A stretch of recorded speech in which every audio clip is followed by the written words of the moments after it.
Once upon a time, there lived a farmer with his son in a small village. He wasn't rich, but he had a horse that helped him plow his fields. His neighbors said, "What a wonderful and helpful horse, he is so lucky." But the farmer only replied, "Maybe." Later, while he was enjoying the sunset after a long day, his horse broke out of the stable. He hadn't locked the gate properly. Soon half of the village stood in front of his fence and felt pity for him. The poor man, his only horse is gone now. What a great misfortune for him. But the farmer only mumbled softly, "Maybe." From now on, he had to work without the help of his horse. A few days later, he was woken up by his son in the early morning. He pointed at the window and told him the good news. His horse had returned home. But not just one horse. His horse returned together with 2 wild horses. They had followed his horse from the mountains. His neighbors looked enviously at him and said, "Now he has 3 horses, what a lucky guy." But the farmer's answer was once again, "Maybe." Enthusiastic about the horses, the farmer's son wanted to learn to ride. But on the first try, the horse threw him off his back to the ground and the young man broke his leg. Worried neighbors came to the farmer and said, "What terrible luck!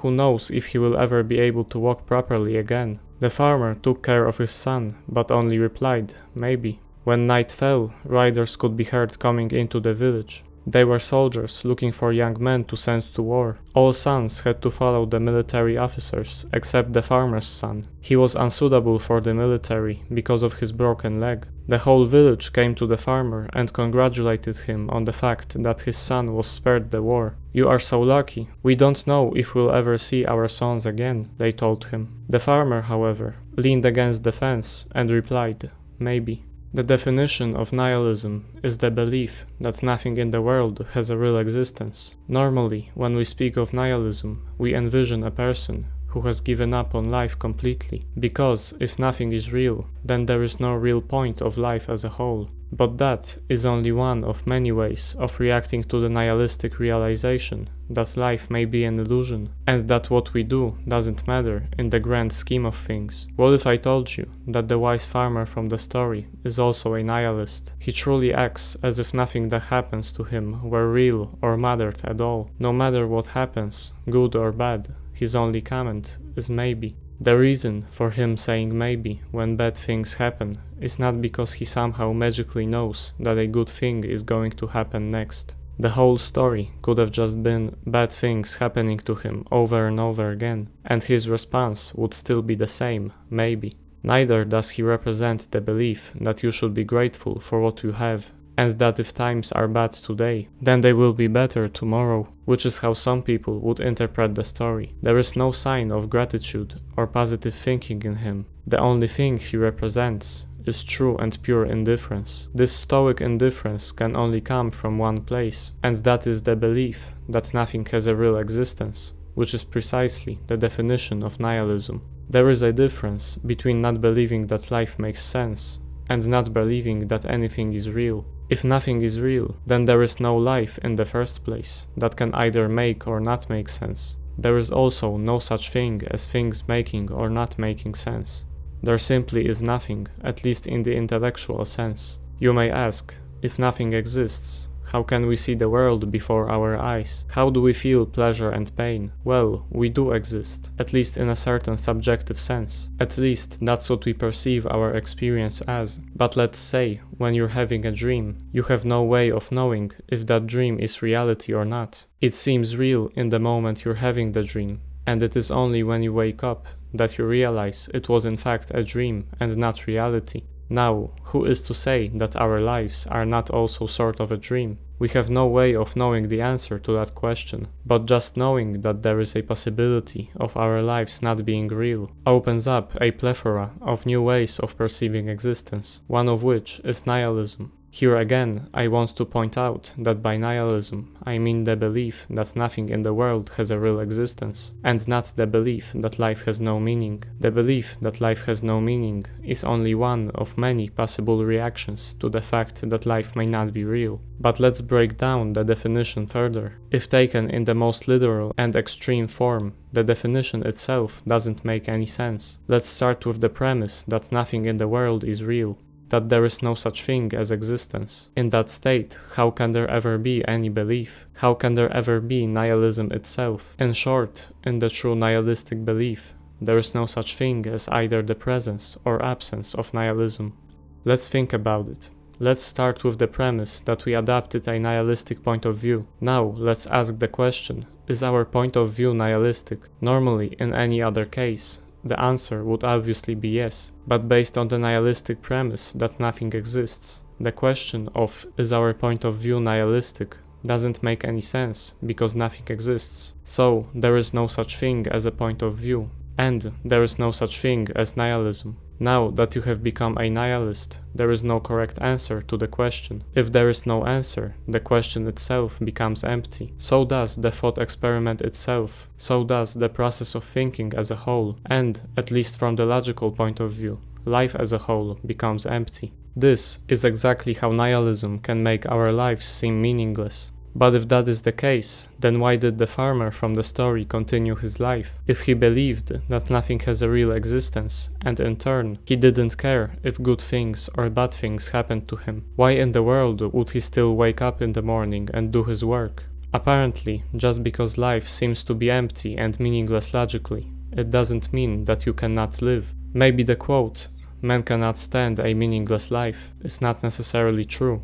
Once there was a man who always felt his life was empty. He grew up poor, so he thought that if he became rich, he would finally feel fulfilled. After a decade of hard work, he had achieved his goal, but he still felt the same. He also had a friend who had a family, and he always said that he lives a very fulfilling life. So, the empty man started his own family in search for fulfillment. But again, after and during the 2 decades of raising his children, he still felt the same. Not knowing what to do with himself, the man started traveling. He visited many different people in many different countries. He saw fulfilled people who had nothing, and fulfilled people who had everything. He saw unfulfilled people who had nothing, and unfulfilled people who had everything. After all of his experiences, he sat down in his home and thought to himself, there is no such thing as life itself being full or empty. Life just is. I've seen fulfilled people who had nothing, as well as unfulfilled people who had everything.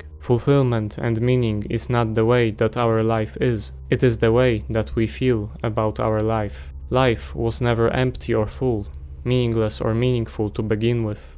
And yes, it can feel meaningful or meaningless, but things that we do or possess, people we spend time with, they don't necessarily make it meaningful. Life being fulfilling or not is only a feeling, an emotional state that at the end of the day we don't have full control over. Oftentimes we are taught that we have full control and should take full responsibility for the way that our lives are, but that is simply not true. People around you being abusive, you not getting into that college or getting rejected at that job, these things are influenced by many factors outside yourself, so there is no need to blame it all on yourself.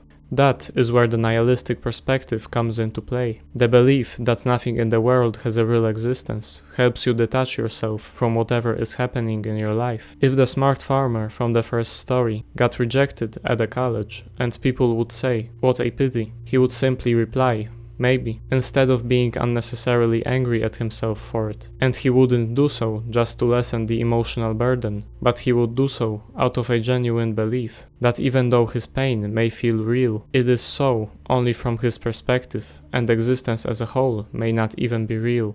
In a sense, that rejection wouldn't even be a real thing to him, and even if he got accepted, it also wouldn't be real to him. By it not being real, I don't mean the fact of him being rejected is not real. I mean that his state of mind does not change, depending on the result. That is what it means to be detached. As said before, the only way we perceive reality is subjective. Regardless of whether the objective world is good, bad, or even real, the only thing that we have is our subjective perception of it.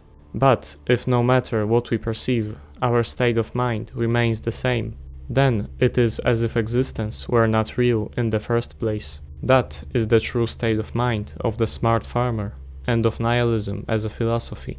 Being nihilistic, believing that nothing in the world is real, does help.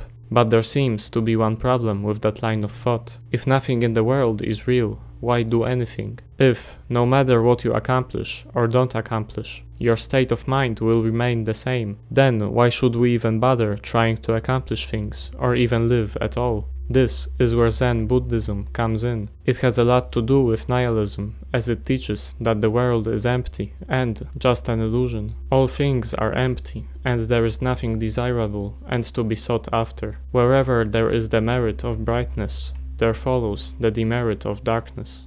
When we say that a nihilist has no reason to do anything, it comes from logical thinking. But, as we discussed before, nihilism defies logic. If you are a nihilist and ask yourself the question, am I nihilistic? That question has no answer, because nothing is real. No question has an answer, because nothing is real. There is no such thing as a question or an answer. But there is one thing that is at least relatively real to us, which is our first-hand, tangible experience of life. Philosophical questions and answers deal with the theoretical implications of the facts of existence. But when we adopt a nihilistic point of view, none of that concerns us anymore. The only thing that's left is existence as perceived by our senses, not existence as interpreted by our logic. Zen Buddhism focuses on that a lot. No matter if you are successful or not, enlightened or not, at the end of the day, you still have to eat. Your body needs nourishment. That is a fact. No further questions are asked. Reality is accepted as it is. In Zen, you don't do things because they make sense to do.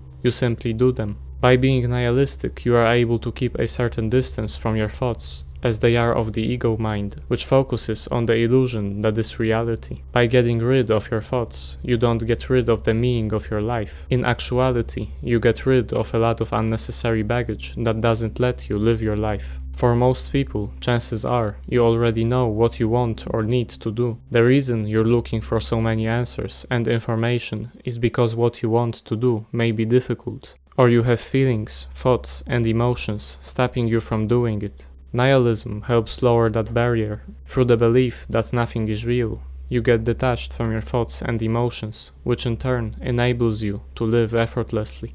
Nihilism is the best philosophy because it offers peace of mind. The belief that nothing is real is the most freeing belief of them all. It replaces the judgment of one's life with simple stoic indifference. It empties our minds and makes one detached from the notion of good and bad. Without that judgment and without treating one's life too seriously, it can make one feel like life is just a game that we all play. Let's look at the facts. We don't know why or how we got here on Earth. We don't know what we were before our birth, or what we will be after our deaths. For some people, that awareness is most terrifying, but for a nihilist, life simply flows. None of this may even be real. So be it. I don't need any of my existential questions answered. After all, I only ask them because of my logical mind. But I won't believe my mind, because I don't believe in anything. In other words, nihilism is the best philosophy, because if nothing exists, there is no use for any philosophy whatsoever. If a man's mind is detached from this world, logic is no longer the first priority. The fact of existence takes its place. A nihilist ceases to look for meaning logically, and instead realizes that no meaning is needed, and that in a sense, life itself is the meaning of life.